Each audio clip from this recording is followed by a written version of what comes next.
felt intimidated by the material and excited as well, because it's good to feel fear and to go out and find your way to meet it. I read Malloy and I really didn't feel like I could do it. You know, it scared the hell out of me. What was so interesting about playing her for me is that normally, almost all the time, I've played very exterior people.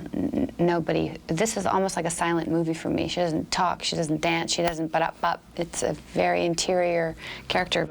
I read the screenplay first, and I felt like I hadn't been in a universe like this. I had never gone to a theater and been in this particular universe, though I felt that in some part of my dream life, I felt like it was very familiar.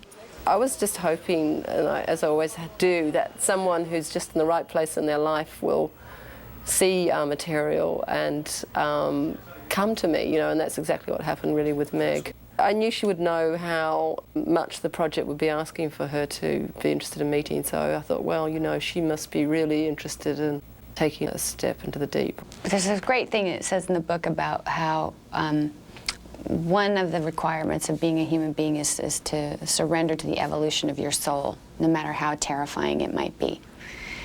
And Frannie, that's Frannie's journey. She's not interested for a minute in pleasing anybody, and that was so fun to inhabit that for a while. She doesn't care who likes her, and she's just going to go about her life living as authentically as possible. I guess we both sort of felt like the relationship between men and women is topic A, you know, and getting something that was real between two people, that was a primary challenge for us. We will have to find our way through what's love, what's romance, what's the difference. Look, I'm wondering if you want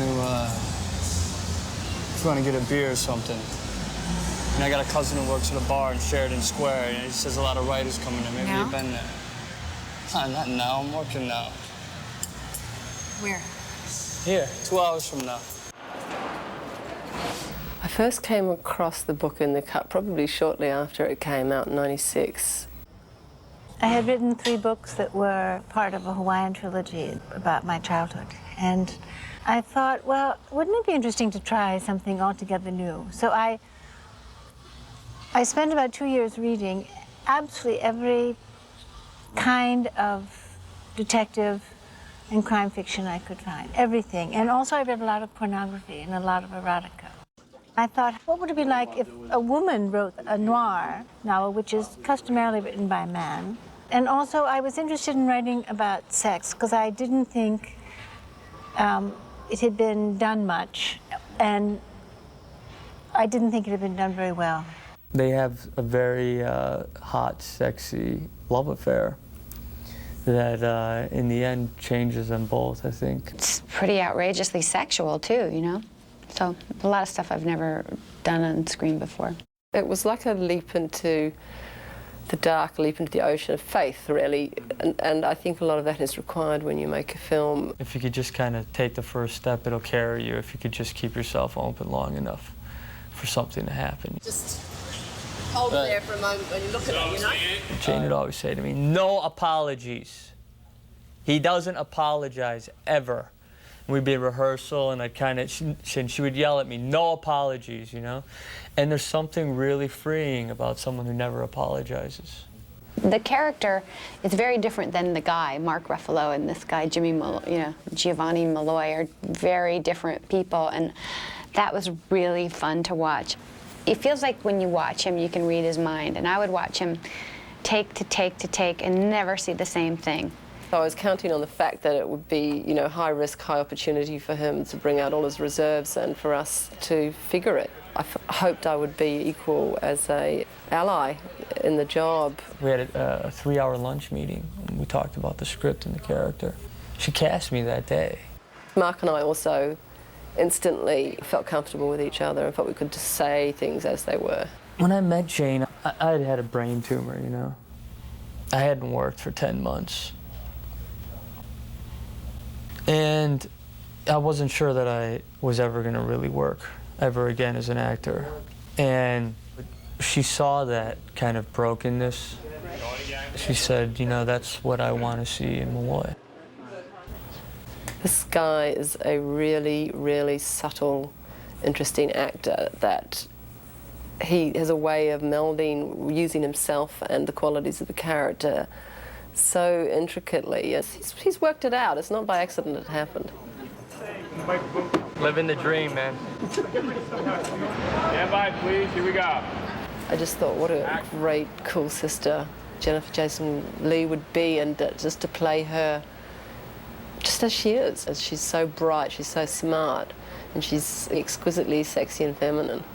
I was, you know, stunned and incredibly excited when I got the script. She's lovely and fun and inventive and just really game. I met Kevin. I just thought, you know who would be a great gift to this project if he would do it? And maybe it would be really it would work for Kevin too, because it's such a different character he usually plays. But one of the things that I liked about the character is in just a handful of scenes, you get a chance to see somebody who's progressively kind of unraveling. Thanks for the company. Well, I'm sorry it's so excruciating.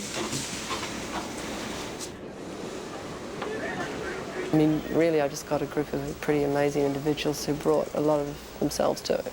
I think I feel lucky to have a film like this and this size of budget, because it is an opportunity to really afford to introduce. In fact, we have to introduce new people, and I think it's an obligation and a privilege. Shoe chimes. Is that a new word? What made me choose Sharrieff was that he's just kind of such a big guy. I mean, in a way, he's got the kind of physique of a boxer like Mike Tyson, and he could be really scary. But on the other hand, he's so sweet. I mean, I can be a darling. I can be charming. Please forget about it. But I can be a badass also. And as far as just Cornelius and his emotions, I mean, I'm a black man. I got emotions, you know? So all my scenes are with Meg. So she gave me understanding. Like, she recognizes that this is my first film, and she's taking her time with me. You know, she's not that whole diva type. It's not that at all. She's like, hey, you're doing great. She's making me comfortable so I can, you know, give her what she needs, and she gives me what I need, and so we can make this movie together, you know? Yeah. Second the gate, please. Second the gate. You know, she's coming together with me, so she's wonderful. So it was pretty cool. It was a good day. Okay, set line for picture, please. Clearing, please. Looking this way, folks. For Detective Rodriguez, I was looking for somebody, something fresh, something different, something just, I don't know what to look for, just something that would attract my attention. And Harvey Keitel knew Nick, and Nick is a kickboxer instructor as well as an actor and a trainer, and he's just so New York. People from New York even meet him and go like, oh my God, this guy should be kind of in a museum. Jane approached me and said, I'm doing a movie in New York and there's a character, da-da-da. She pitched it to me, and we auditioned. She did videotapes of me and Mark doing some improvs. And within 2 weeks, I knew I had the part. We researched. We found the two real cops that the characters are based on, and they told us that the one guy, the Rodriguez character, got his gun taken away from him because his wife pressed charges against him for something, and he would carry around a water pistol. Well, there was an awful lot of preparation that we did separate before we even met. We had real poetry professors, and we had real linguists, and we had real detectives. We had real sexual experts. We researched everything to the nth degree. We hung around with all these detectives, drank with them, you know, talked women with them, got to know them pretty well.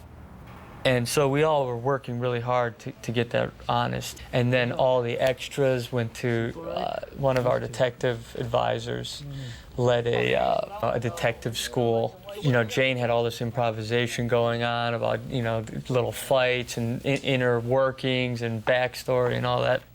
So there's that whole scene happening, and that whole life is going on during the course of that scene, and we didn't know what the hell was going to happen. No, you can do whatever you want. If you tell anybody I curry coke, curry cook, curry tofu, I'll fucking kill you. Our first meeting was kind of an improvisation. in character. That one night we went over to Jennifer's apartment, and both Nick Damici, who plays Detective Rodriguez, and Mark came over to Jennifer's apartment in character. Our assignment was to go over there in character and do a canvas, which is like an interview, a cold call, knock on a door. You know, there's been a homicide in the area, we'd like to talk to you about it. And none of us really knew each other at that point, so we didn't know who was playing a character, who was just being a person. You know, you're really having to scope it out. Jane was improvising a lot, and she's a tremendous improvisational player. But there's something else that's going on that's really the most important thing, and that is it's all a big distraction while you go through the exercise of trust. Somehow we've got to get to a place where they're going to, I want to make them comfortable to reveal whatever they want to about themselves and the character. And that's exciting. You don't get to work like that too often. And you certainly don't get to work with a director who's capable, who has a strong enough vision and an experience and confidence enough to bring it in and focus it and make a story out of it all, you know?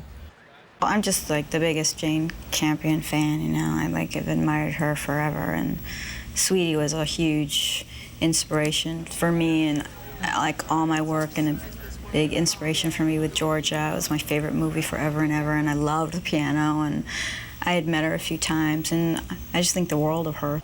She asks really deep questions, and she's more interested in pondering the question than getting any kind of answer. Truly, she's just like an atomic bomb going off in my life and also in my creative life. She just completely rearranged my molecules and my whole idea of what to expect from a filmmaking experience. It's unreal how open she is. I think I want Cornelius to be this way or be that way. I'm gonna take it to Jane. I take it to Jane, and she's totally like, yeah, cool. I think you're right. Well, you know, you're Cornelius, so, I mean, if you think that Cornelius would say this or do that, then that's what it is. And it's just like, yeah, you're right, that's what she's serious. You know, I'll get on my phone like, I made a suggestion and she went with it. Like,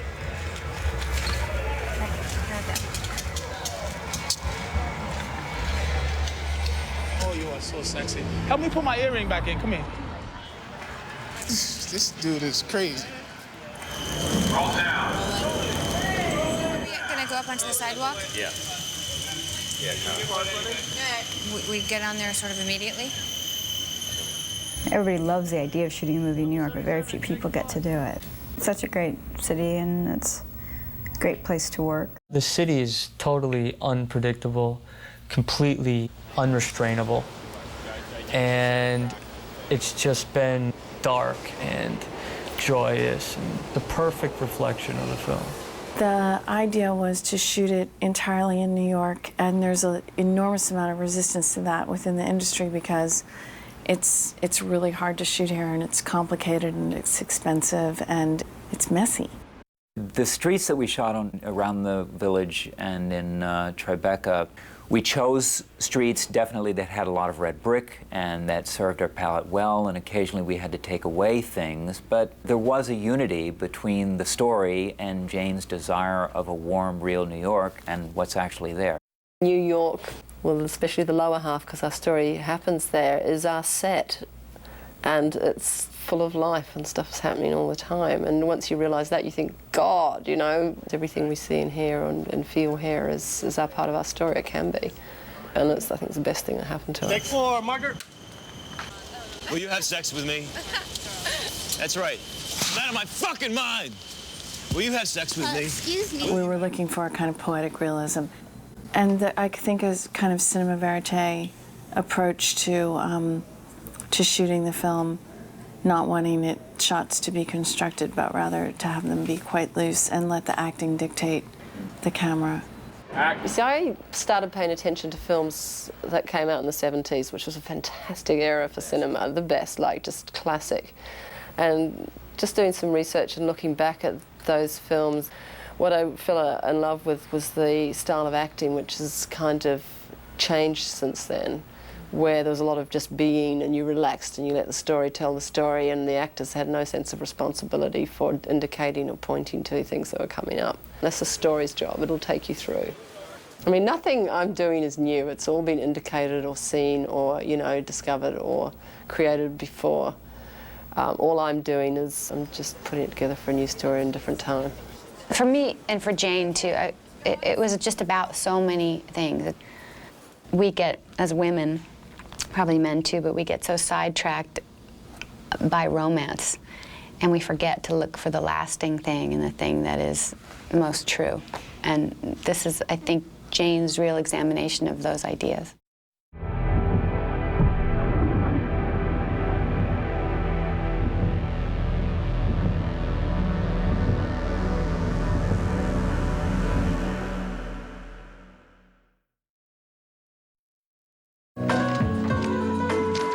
I got a new word for you.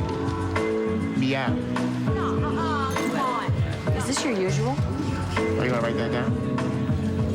You should be paying me for this.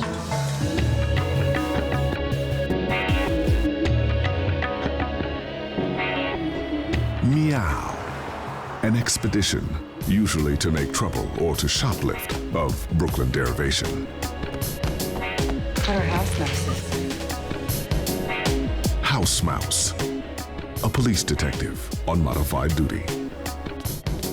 It's the guys who put their balls in a drawer. They don't want to be on the streets no more. DTs. Detectives. Detective Malloy. Brody. To jump, usually from a building or a bridge, taken from a Mr. Brody who claimed to have jumped off the Brooklyn Bridge. Around the way, a phrase meaning in the neighborhood, as in, we'll be around the way tonight.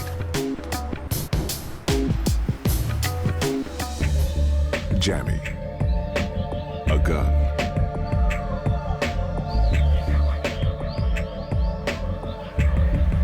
Ground ball.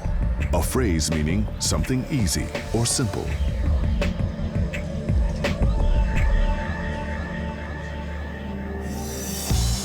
Dixie Cop. A person who is considered disposable. To flake. To plant evidence, usually a gun.